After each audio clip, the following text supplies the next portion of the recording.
Hello, my friends, and welcome to The Ordinary Effect with me, your host, Guido. Well, thanks for tuning in. Hopefully, you're hitting the subscribe button because you're liking the different topics that I'm covering in short order.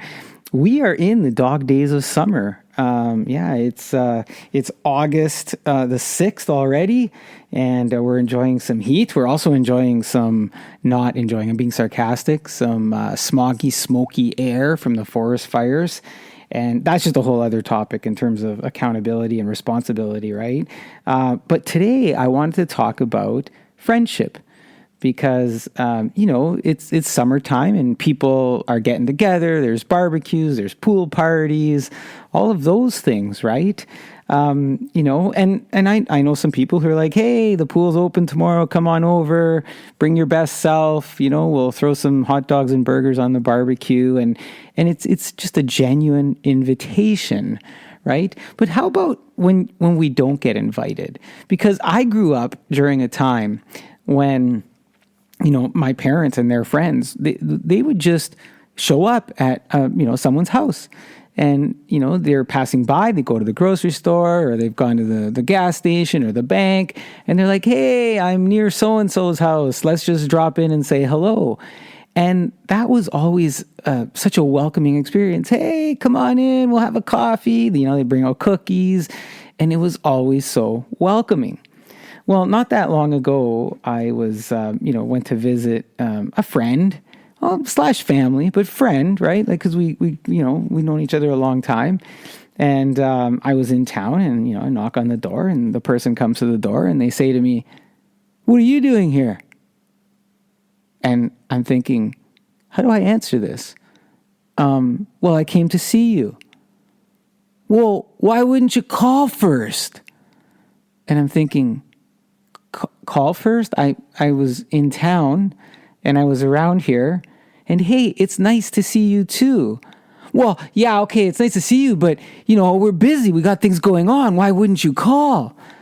And I think at that moment, when a switch goes off and you have a realization and I'm thinking to myself, really? Are we there? Like, do we need to call? And what I actually have found is that this has become something greater post-pandemic where, we've become so isolated in our homes, so alone, that somebody coming unexpectedly, it can rock somebody's world. Like, obviously I rocked their world. I didn't stay. I excused myself, said, you know what? I was just passing, figured I'd say a quick hello, catch you next time. And the reality is I probably haven't seen them in a really long time now. Not because, I don't want to. Sometimes, depending on time and schedule, it could be difficult to just say, oh yeah, let's schedule something, especially when you're going through town. But, there is a time to schedule stuff where we say, hey, what are you doing this weekend? How we get together? Yeah, sure. Sounds good. Bring the kids. Yeah, you bring this, I bring that. All right, great. And, and that's the experience. But it really led to me, thinking about these things recently because I went somewhere with a friend and we hadn't, we've been out with our families before, but we hadn't done anything alone in a long time. And we had fun. We really had fun and we had a lot of laughs and we built some new memories, and it dawned on me that, not dawned, I mean, I probably knew this before, but, you everything gets captioned these days, right? So I captioned it as friendship, right? What you get, it's not what you get, but it's how you give. And it's how you give because it matters how you give, right? Like if I give you a gift as a friend, I don't believe you have an obligation to give me a gift in return at that moment or shortly after, simply because I gave you a gift.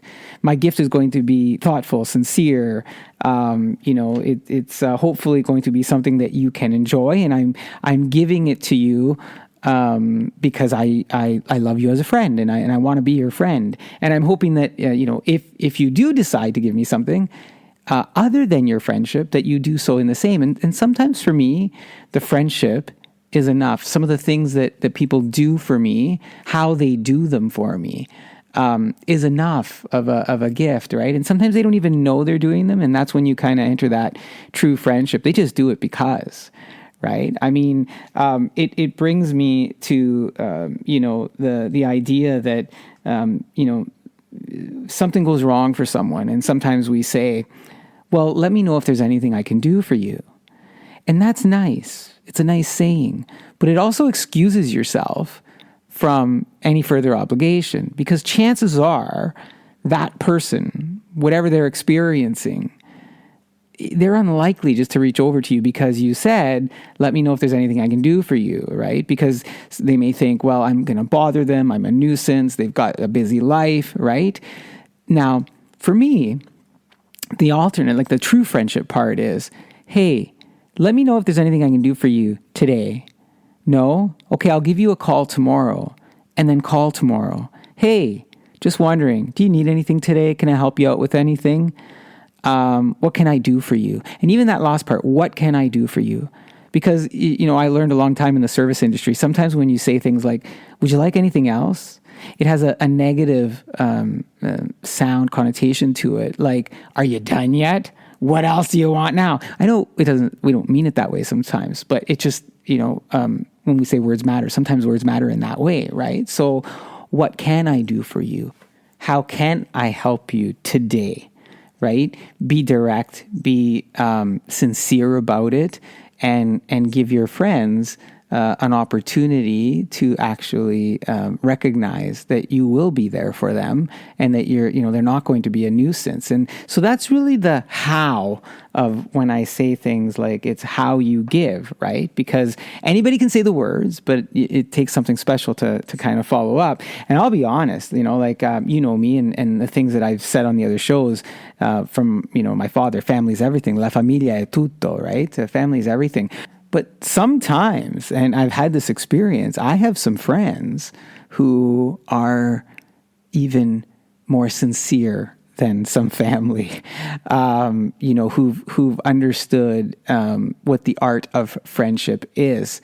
And so, look, while we are in the dog days of summer, and while you're getting from point A to point B, and I'm seeing some, erratic driving out there, and look, you're getting to your destinations, you could be friendly along the way. You don't have to speed. You don't have to run people off the road. You can recognize that everybody else may have something else going on in their life as well. But when you get to your friend's house, or when your friends get to your house, remember the true value of friendship. That's The Ordinary Effect. I'm Guido Prino. I hope you join me next week. Please subscribe if you enjoy the show. Thank you.